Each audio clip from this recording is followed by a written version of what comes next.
अगं बाई, अरे ये की, बस बस बस. बाई ग, गुणाचं पोरग ते लगीन ठरलं पोराचं. आमच्या पप्पाला सांग जरा, लगीन म्हणलं की तोंड वाकडं करते. बघा ते नुसतं पोरामध्ये बसलेला असतो. त्याला पोरी आवडतात ना. हा, याला म्हणलं मामाची पोरगी कर, तर मला काय म्हणलं माहिती का, लहानपणी त्याचं मी शेंबूड पुसलंय. हे कारण असते.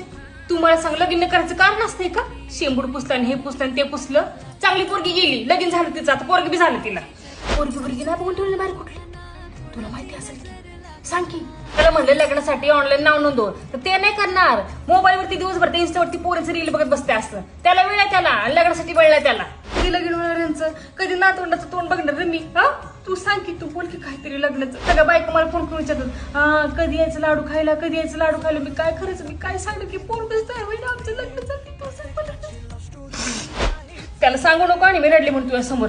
आता किरकिर करायला नंतर माझ्या मागं मित्रांसमोर रडती म्हणून. तुला माहित नाही ते कसं पोरगे.